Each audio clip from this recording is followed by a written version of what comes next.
As a newly minted naval officer, I was assigned to an unusual government facility on an island in the Pacific. It was built within a deep ravine and buried under 30 feet of concrete and dirt. All that was seen from the outside, a pineapple field. And it was deep underground that I learned my specialization in the Navy, information warfare. And I learned an important concept called the OODA loop. Did you know that you are in the OODA loop right now? OODA stands for observe, orient, decide, act.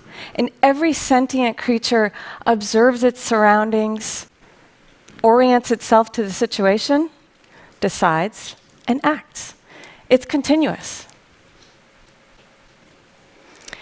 It's such an important concept for the military, because if you can disrupt your adversary's decision-making process, or make your own faster or more effective, then you have the strategic advantage.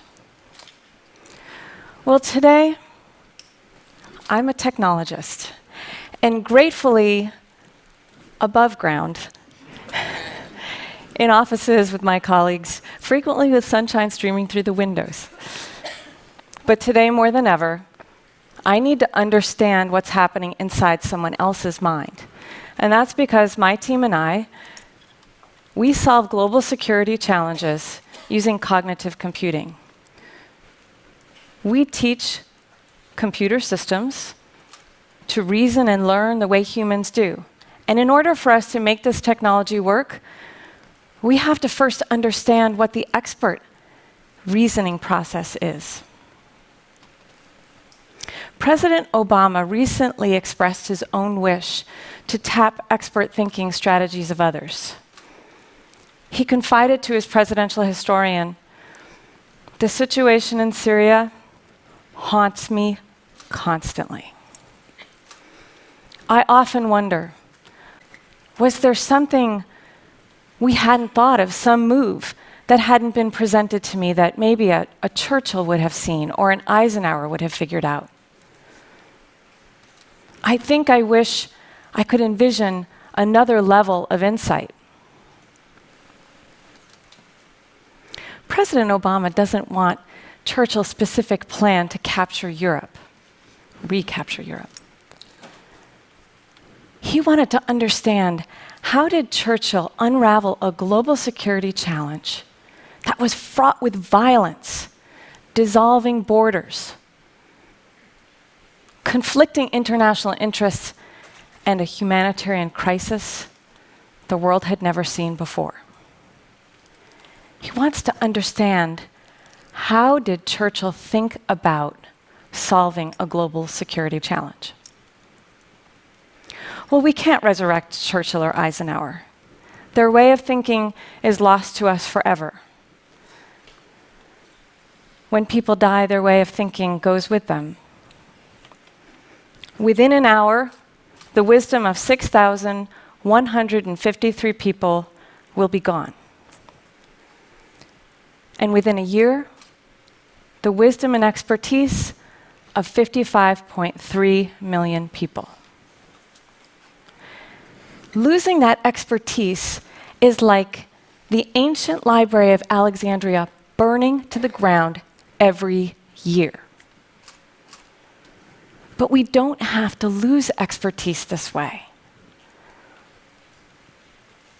What if we had a bank where we could save and turn to the bank to help us solve global security challenges like food, water security, energy resource contention, extremism, human migration, intractable geopolitical problems?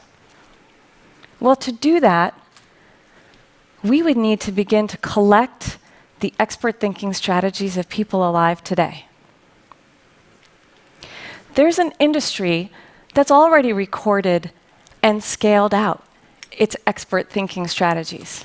I'll give you an example. You feel unwell. You have a low-grade fever and a sore throat. You go to your doctor for help.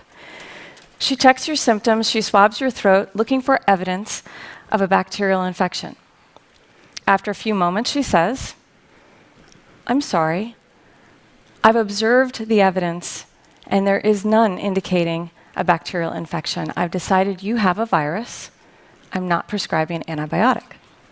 Well, your doctor has just existed in her own OODA loop, observing symptoms, orienting herself to the situation, and deciding what to do.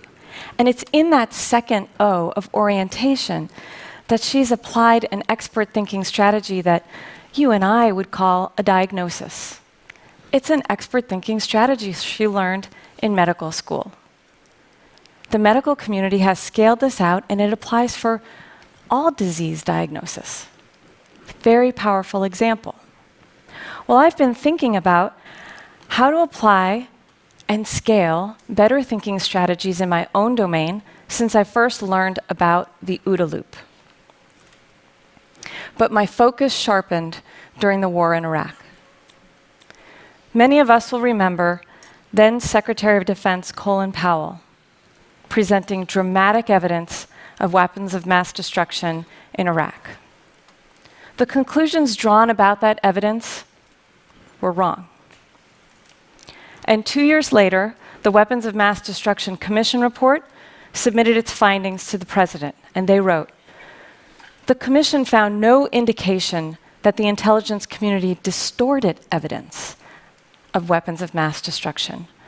What intelligence professionals told you about Saddam Hussein's programs was what they believed. They were simply wrong." I was devastated. I know analysts who do this sort of work for a living. They're smart. They're committed. They strive for objectivity. How did this happen? Well, part of the answer is that they didn't apply an expert thinking strategy. The report cited examples of analysts failing to validate sources and not seeking explanations, different explanations for the evidence that they did have.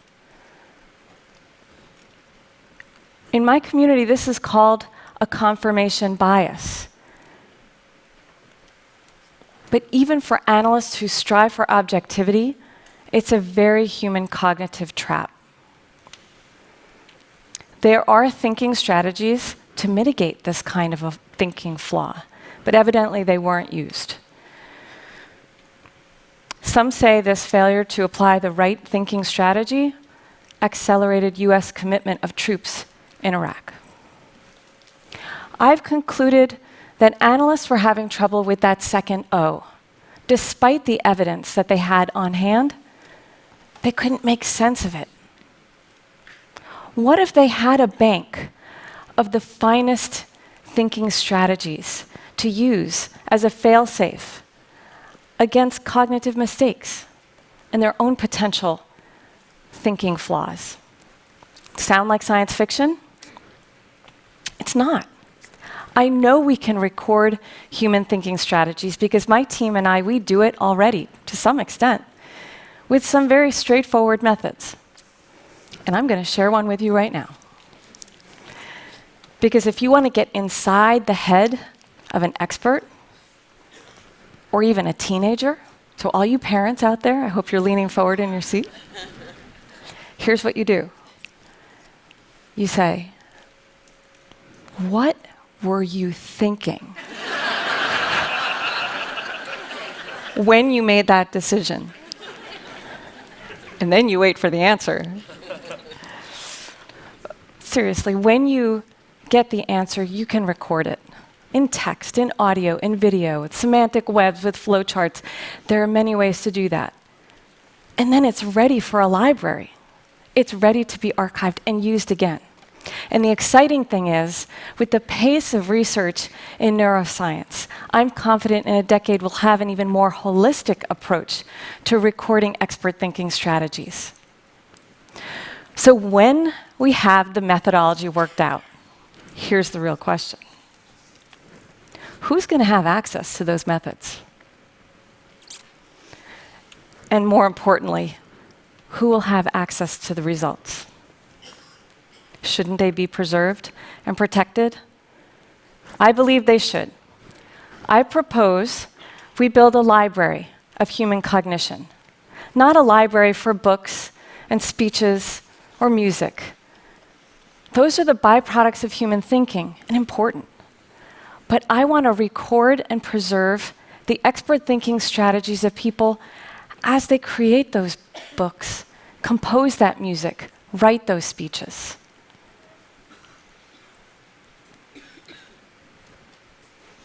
I want to do it on a global scale. And I believe it should be a public library, because open domain access to human expertise would become a foundry for innovation. The first libraries were a revolution. The Library of Human Cognition would also be a revolution. The first libraries allowed people to aggregate knowledge and share it even after the creators passed. Well, similarly, with a Library of Human Cognition, we could extend human expertise to a new place, to a new time, a new environment, maybe for problems we've never seen before. With the Library of Human Cognition, we can put the wisdom of generations in the hands of new leaders grappling with global security challenges. Let's build this not just for presidents. Let's build this for ourselves. Thank you.